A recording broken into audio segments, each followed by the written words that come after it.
Baiklah, perkenalkan, nama saya Agustina Rani. Saya dari kelompok 7. Di sini saya sebagai pemateri pertama akan membahas tentang gangguan belajar pada anak dan slow learner. Langsung saya menjelaskan tentang gangguan belajar pada anak. Jadi masalah gangguan belajar pada anak kerap kali kita temukan. Masalah ini timbul biasanya di sekolah maupun di luar sekolah. Anak mengalami gangguan belajar biasanya akan mengalami hambatan-hambatan di dalam belajarnya seperti pemusatan konsentrasi, gangguan daya ingat, gangguan membaca, gangguan menulis, berhitung, dan lain-lainnya. Dampak yang dialami oleh anak yang mengalami gangguan belajar bukan hanya pada tumbuh kembangnya, tetapi juga berdampak pada proses interaksi dengan dunia sekitarnya, bahkan dengan keluarganya sendiri.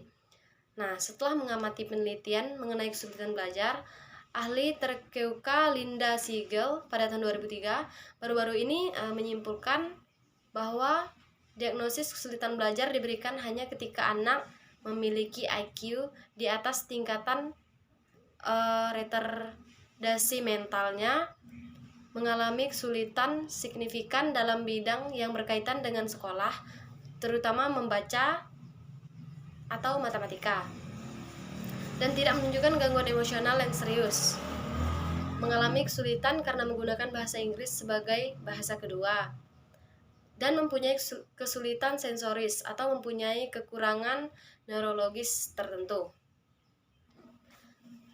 Survei nasional terbaru menemukan bahwa 8% dari anak-anak Amerika Serikat mengalami kesulitan belajar disinyalir. Jumlah anak perempuan dengan kesulitan belajar jumlahnya kurang lebih 3 kalinya anak laki-laki. Departemen penjelasan untuk perbedaan gender ini diantaranya adalah kerentanan biologis lebih besar di antara anak laki-laki, dan biasanya menunjukkan referral bias, yaitu anak laki-laki cenderung ditunjuk oleh guru untuk konseling karena perilaku mereka. Sebagian besar kesulitan belajar itu berlangsung seumur hidup. Dibandingkan dengan anak yang tidak memiliki kesulitan belajar, anak-anak yang memiliki kesulitan belajar mungkin memiliki prestasi akademis yang buruk atau angka dikeluarkan dari sekolah yang tinggi, serta riwayat pasca pendidikan menengah dan pekerjaan yang buruk. Meskipun demikian, di samping masalah yang mereka jumpai, banyak anak yang memiliki keterbatasan tumbuh dewasa dengan kemampuan menjalani kehidupan normal dan keterlibatan dalam pekerjaan yang produktif. Selanjutnya saya akan membahas tentang slow learner.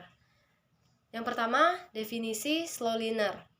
Istilah slow learner atau yang biasa disebut juga dengan lambat belajar, menurut Oxford Learners Dictionary berasal dari dua kata, yaitu slow dan learner. Slow learner adalah pembelajar yang tidak pandai dan kurang cepat dalam memahami pembelajaran.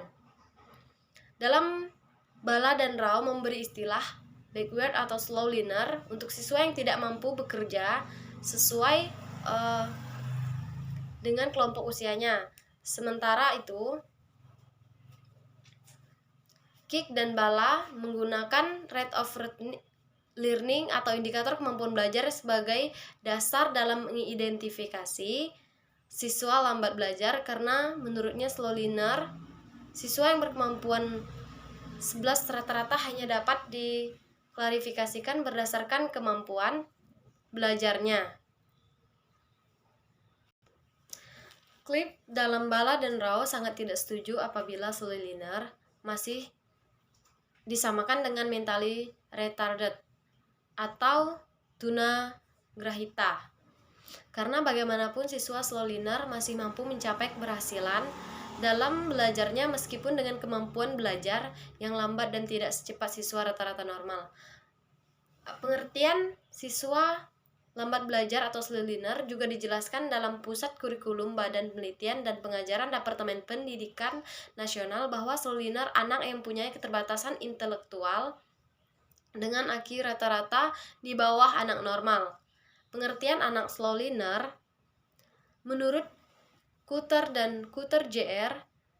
dan Willy dalam Triani dan Amir, yaitu siswa yang mempunyai tingkat inteligensi di bawah rata-rata anak pada umumnya. Sementara itu, Sheffield dan Mooney mendefinisikan lambat belajar yaitu siswa atau anak-anak yang mengalami hambatan belajar menurut inteligensi baku. Mereka tidak bisa menyerap materi pelajaran dengan mudah, lambat dalam memahami, lebih dalam ketika menyelesaikan tugas, dan mencapai hasil jauh di bawah teman-temannya. Baiklah, sekian materi dari saya. Selanjutnya untuk karakteristik dan cara mengatasinya akan dilanjutkan oleh pemateri berikutnya. Jika ada kata yang kurang berkenan, saya mengucapkan mohon maaf dan terima kasih.